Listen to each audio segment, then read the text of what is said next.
Hello बच्चों, चलिए प्रश्न को पढ़ते हैं। प्रश्न क्या है? सूची 1 में दिए गए यौगिक का मिलान सूची 2 में साथ में कीजिए। उपयोग करते हुए उपयुक्त विकल्प को चुनिए। अब देखिए, सूची 1 में ए विकल्प में क्या है? Benzene aldehyde. बी विकल्प है थैलिक एनहाइड्राइड। सी में है फेनिल बेंजोएट और डी में है मेथिल सैलिसिलेट। और सूची 2 जो है उसमें है फेनोफ्थलीन, बेंजोइक संघनन, विंटरग्रीन तेल और फाइज पुनर्विन्यास।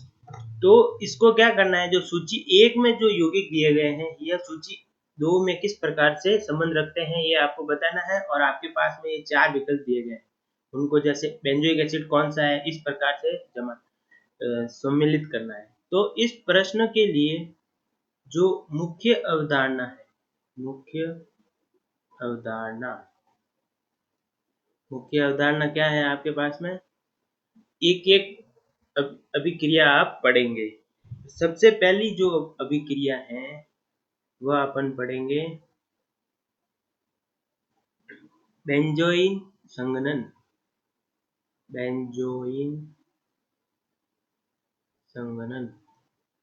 बेंजोइन संघनन क्या होता है?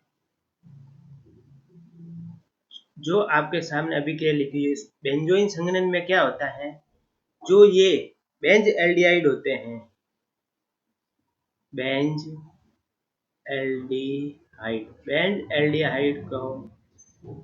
एल्डिहाइड जो होते हैं उनको पोटेशियम साइनाइड की उपस्थिति में जब अभिक्रिया कराई जाती है तो बेंजाइन आपको प्राप्त होता है। जो यह अभिक्रिया होती है यह युग्मन अभिक्रिया होती है। किस प्रकार की युग्मन अभिक्रिया होती है? इसमें बेंज एल्डिहाइड के 2 यौगिक आपस में मिलकर पोटेशियम साइनाइड की उपस्थिति में बेंजाइन का निर्माण करते हैं। अब जो दूसरी अभिक्रिया है वो पढ़ेंगे। दूसरी अभिक्रिया है वो है फ्राइज पुनर्विन्यास।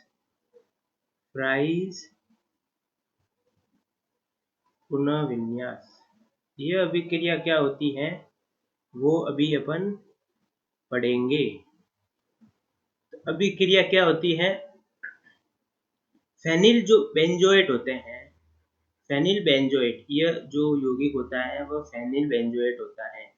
फेनिल बेंजोएट लुईस अम्ल की उपस्थिति में, लुईस अम्ल क्या है? ACl एल्युमिनियम ट्राइक्लोराइड और लुईस अम्ल तथा जलीय माध्यम में HCl की उपस्थिति में जब अपन फेनिल बेंजोएट की क्रिया कराते हैं तो फ्राइज पुनर्विन्यास में और तो हाइड्रोक्सी बेंजोफिनोन तथा पैरा हाइड्रोक्सी बेंजोफिनोन का निर्माण होता है।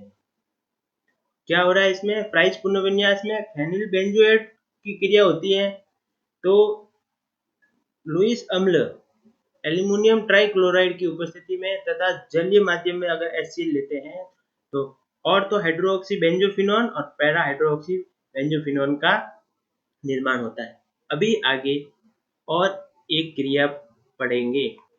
वो क्रिया क्या है? वो है जब थैलिक एनहाइड्राइड की क्रिया फिनॉल से करवाते हैं। कब? सांद्र H2SO4 की उपस्थिति में।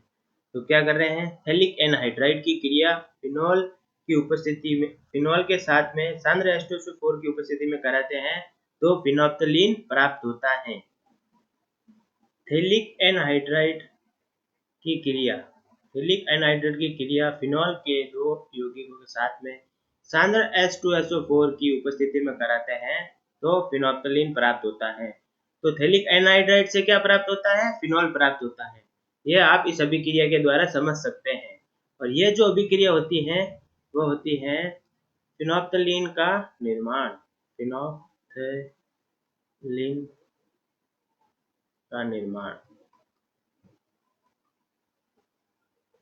अब जो लास्ट में अंतिम में एक यौगिक और है वो पढ़ेंगे अपन।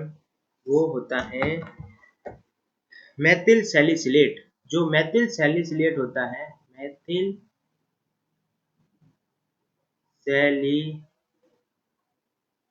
मेथिल सैलिसिलेट जो होता है उसका रासायनिक सूत्र होता है, बेंजीन की रिंग होती है OH ग्रुप, O द्विबंध के साथ में, कार्बन के साथ में, और ये OCH3। जो ये मेथिल सैलिसिलेट होता है इसको विंटर ग्रीन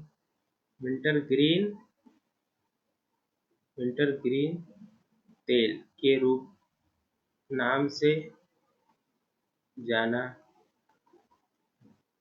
जाता है। तो देखिए एक एक करके आप समझते हैं।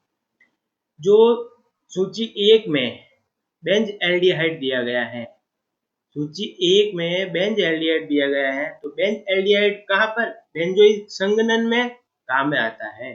तो जो ए है वो किसके लिए सुमेलित है, सूची 2 में बेंजोइक संघनन में बेंज एल्डिहाइड के द्वारा बेंजाइन बनता है बेंजाइन संघनन में। अब जो विकल्प बी है थैलिक एनहाइड्राइड, तो जो थैलिक एनहाइड्राइड है, थैलिक एनहाइड्राइड से फिनोप्थलीन का निर्माण होता है। किसका निर्माण होता है, थैलिक एनहाइड्राइड से फिनोप्थलीन का निर्माण होता है। तो विकल्प जो बी है आपके पास में, उसके लिए क्या हो जाएगा, थैलिक एनहाइड का यूज हो रहा है, कहाँ उपयोग में आ रहा है, फिनोप्थलीन के लिए।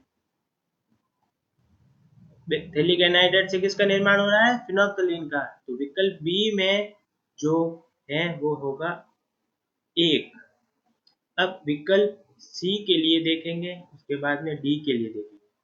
तो विकल्प सी में फेनिल बेंजोएट, तो फेनिल बेंजोएट जो होता है वह फ्राइज पूर्ण विन्यास से और तो हाइड्रोक्सी बेंजोफिनोन और पैरा हाइड्रोक्सी बेंजोफिनोन का निर्माण करता है। तो फेनिल बेंजोएट है वह फ्राइज पूर्ण विन्यास में उपयोग में आता है। तो उसको किससे सुमेलित करेंगे, सी को 4 नंबर से। अब डी में है मेथिल सैलिसिलेट, तो मेथिल सैलिसिलेट को विंटर ग्रीन तेल बोलते हैं। तो उस डी के लिए विकल्प 3 आएगा। अब देखिए ये 4 विकल्प दिए गए हैं, इनमें से जो आपका अंतिम विकल्प है वह सही है। ए के लिए 2, बी के लिए 1, सी के लिए 4 और डी के लिए 3। इस प्रश्न का सही उत्तर होगा डी। उम्मीद करता हूं आपको समझ में आया होगा। धन्यवाद।